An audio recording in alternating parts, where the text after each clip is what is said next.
Hello student. So this is our ninth lecture on the topic number 1, making of Indian Constitution.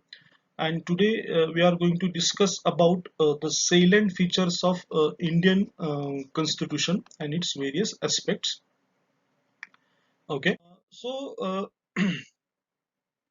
The Indian Constitution in its making and working is a unique case.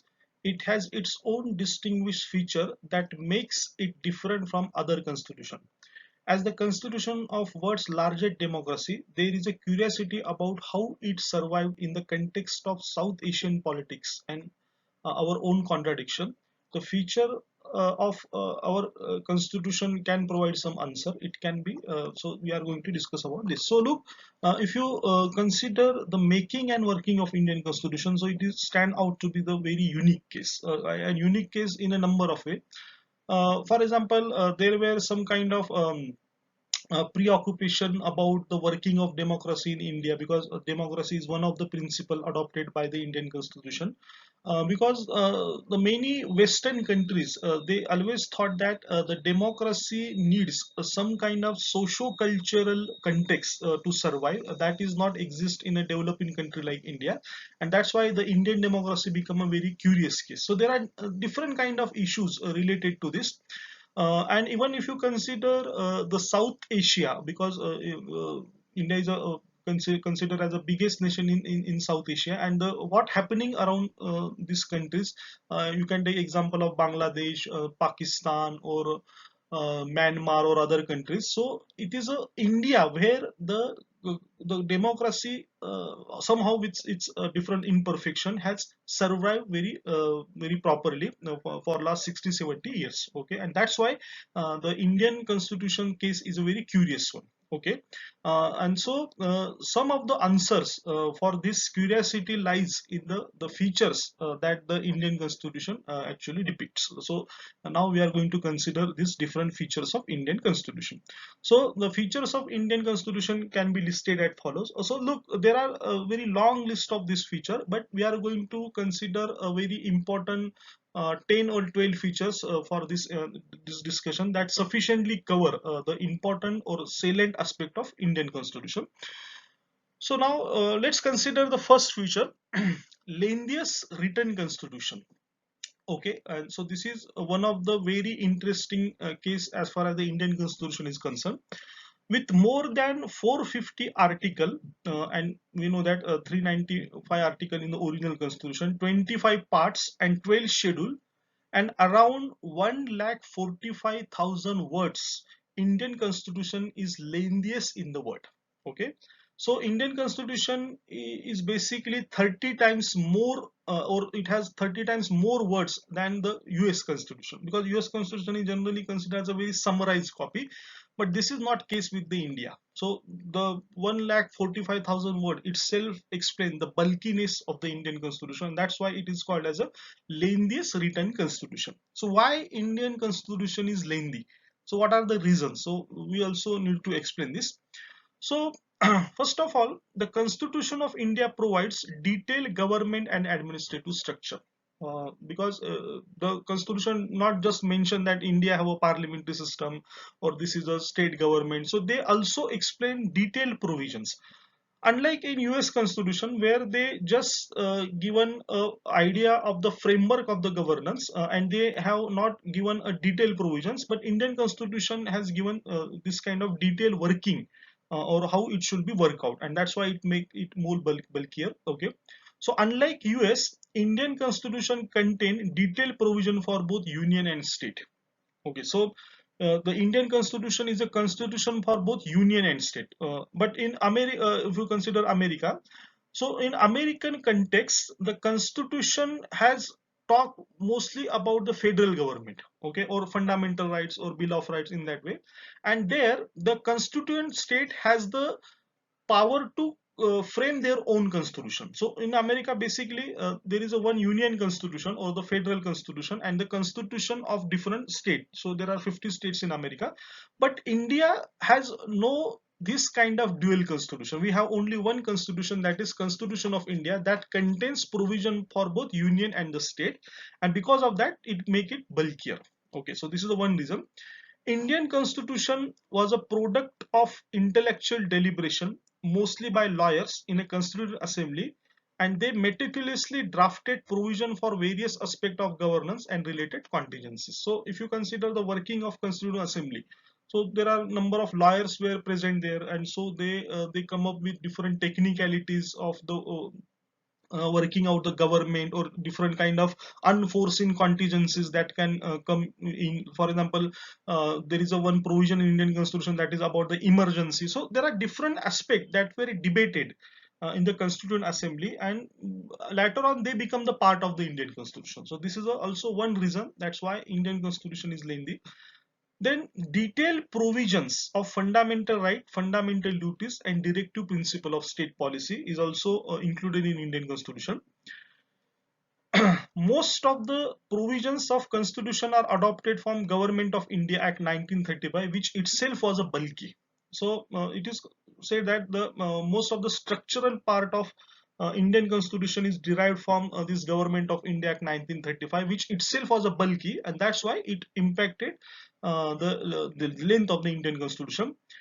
As a constitution of India is borrowed from different sources, so it added more feature and provisions. So India has adopted different provisions from different constitution, so more and more provisions were added. Provisions related to distribution of power between union and state under federal structure. So this is also one very unique case. Again, if you take the example of America, so America is the very good example of classic federal kind of government.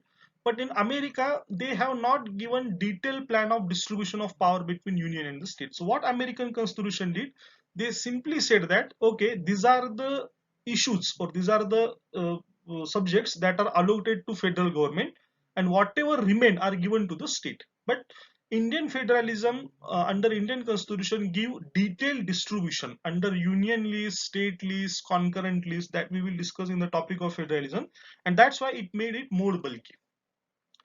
So ever happening amendments in Indian constitution has significantly added new provisions. So amendment is also one aspect that is responsible for adding more and more provisions in the Indian constitution. Okay, so this is a one thing. Okay, so look, from a substantive point of view, if the constitution is lengthy or if it is not lengthy, how it affects the governance, it is a completely different matter. But this is a reality. The Indian constitution is the lengthiest constitution in the world. Okay, so this is the first issue we can consider for understanding the feature of the Indian constitution. Okay, so let's come to the second aspect of this feature of Indian constitution.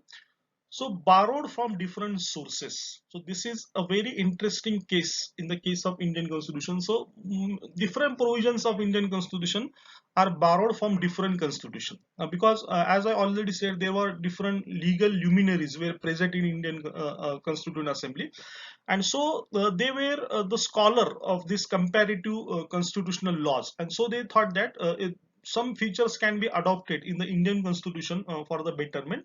But this adoption of foreign provisions, or the provisions of the foreign constitution was not a blind adoption. Okay, so the constitution makers had done lots of deliberation, they made certain modification, and they also check for the suitability, whether this provision is suitable for or not. So I will just give you some very prominent example, that is from which country we have borrowed the different feature. Okay, so for example, Government of India Act, the first is a Government of India Act.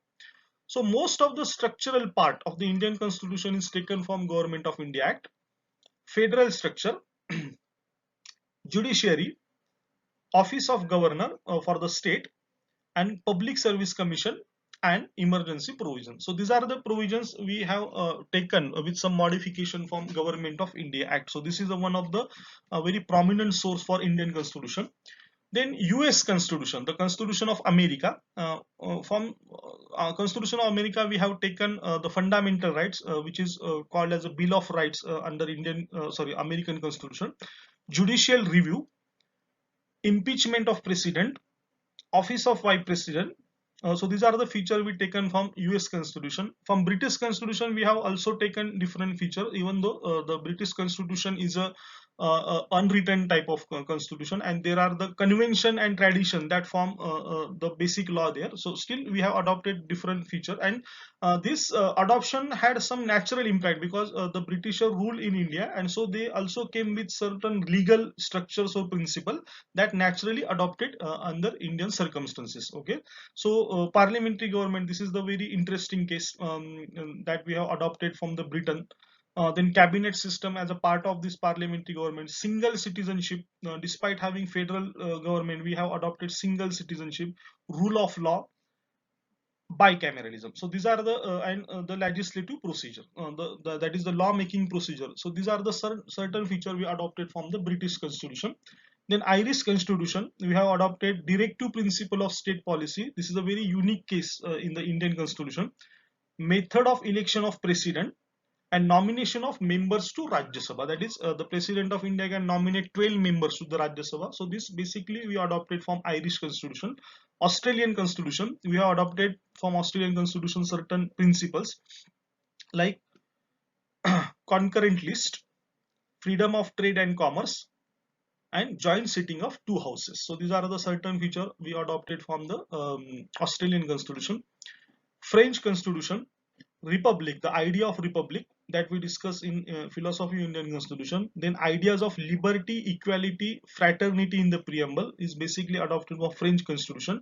South African constitution, we adopted procedure for amendment, method of election of Rajya Sabha members. And Canadian constitution also impacted on our making, that is federation with a strong center. There is some mistake in the spelling, it is a strong center. Okay, then residuary powers to the center, appointment of state governors by center, advisory jurisdiction of the Supreme Court.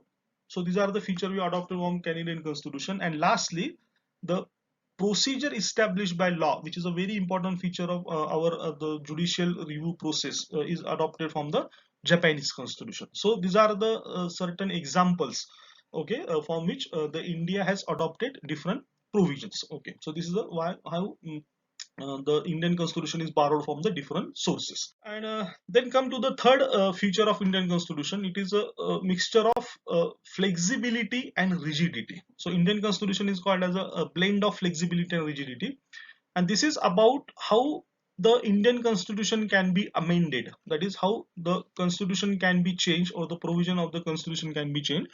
So no constitution is static, okay, which with changing circumstances, amendment, that is changes are made to the constitution. The only question is how far it can be amended. So if you take any constitution of the world, so no constitution is static. Like we adopted constitution in 1949, now we are living in 2020. So over this year, number of things has changed, our social, political, economic context has changed, and according to that thing we have to make certain changes in the constitution. But the only question is that how far these changes can be made. And for India the case is very interesting. If you compare with other constitution, like the Constitution of America, that is US, Australia, Switzerland, are best example of rigid constitution. Why they are rigid? Because they are difficult to amend. Okay, so basically rigid constitution are those constitutions which cannot be amended easily, that they are called as rigid. So yes, amendment is there, but how far, that is the question. So in case of America, Australia, New Zealand, they are the very rigid kind of constitution. In this context, Indian constitution is a blend of flexibility and rigidity. So you can simply say that Indian constitution is neither flexible nor rigid. So it is a mixture of both. Article 368 of Indian Constitution provides detailed provision of amendment. So this is a very important article. Some provisions can be amended by special majority of the parliament, that is 2/3 majority. Some other provisions can be amended by special majority of the parliament and with the ratification by half of the total states. So most of the feature of the Indian constitution can be easily amended, but some feature mostly related to the federal structure in India requires the ratification by the half of the states in the union. Okay, so this is how the Indian constitution is the blend of flexibility and rigidity, and so far more than 100 amendments were made to the Indian constitution. So this is one of the very important feature of our constitution. Then fourth is a parliamentary system of government. So India has adopted structural, really speaking, a parliamentary system of government. So, what is parliamentary system of government? So, Indian Constitution opted for parliamentary system based on Westminster model of United Kingdom for both union and state.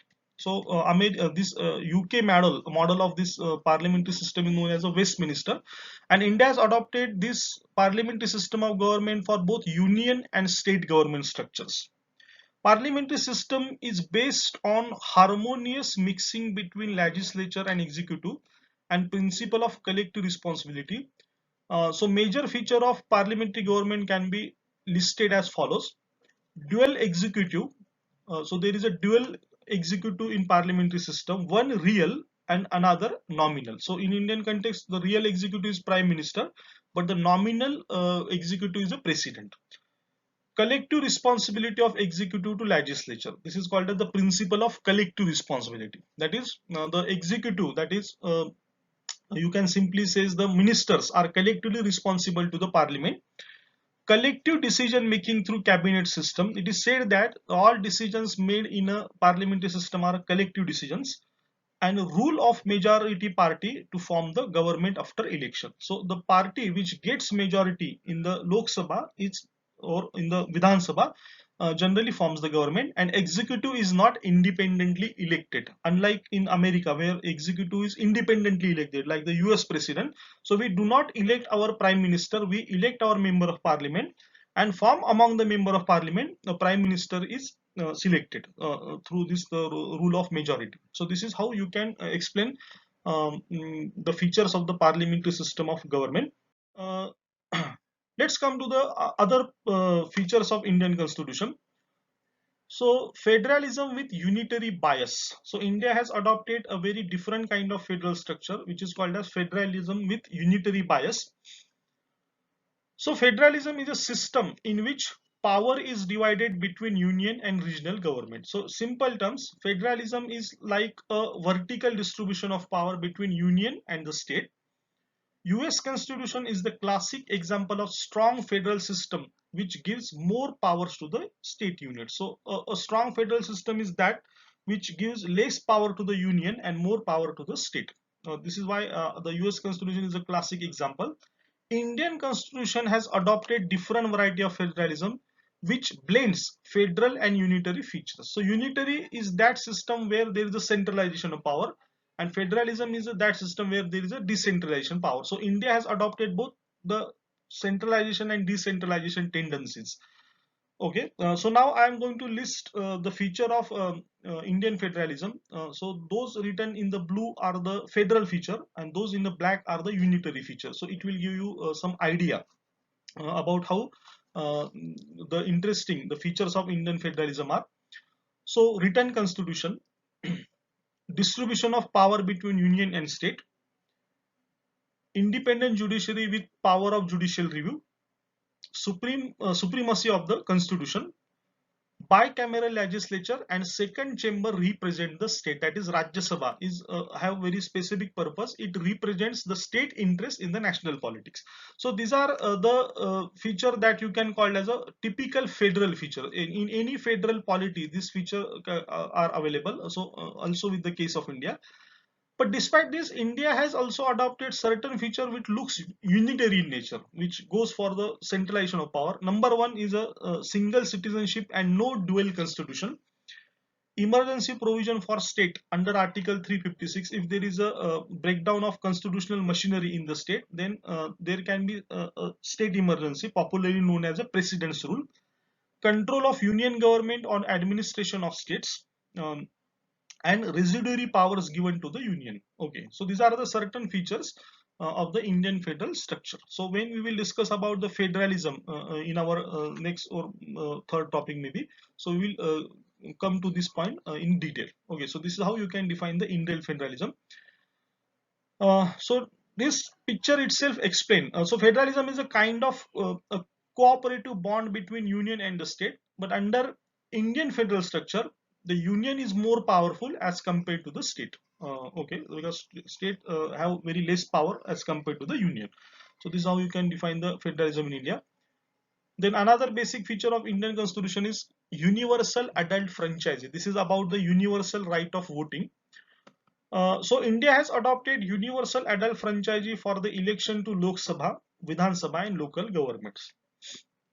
Every citizen who is not less than 18 years of age or who have completed 18 years in simple terms has the right to vote without any discrimination of caste, race, religion, sex, literacy, wealth and so on. So the only criteria, basic criteria for having a voting right is that you should have completed 18 years of age and you have registered your name in the voters list and you are not legally barred from voting. If you satisfy this condition, so any person can have that very basic right of voting.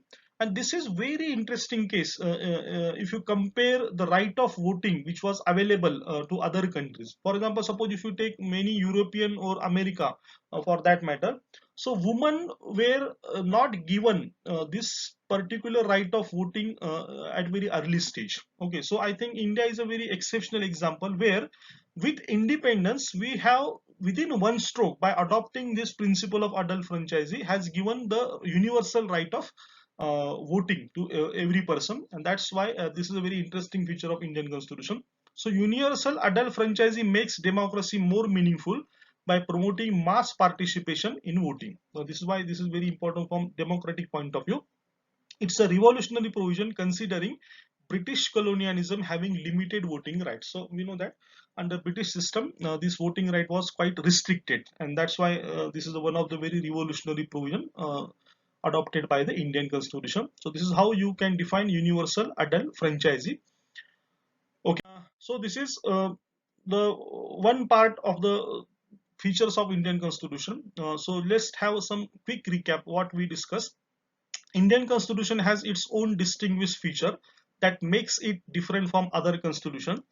Lengthiest constitution, borrowed from various sources, blend of flexibility and rigidity, parliamentary system of government, federalism with unitary bias, and universal adult franchise are the feature that we discuss in this lecture. In next lecture, you will learn about some other feature of Indian Constitution. So we will come with the next lecture. That is the last lecture in this first topic, and we will cover the remaining features. Until then, thank you.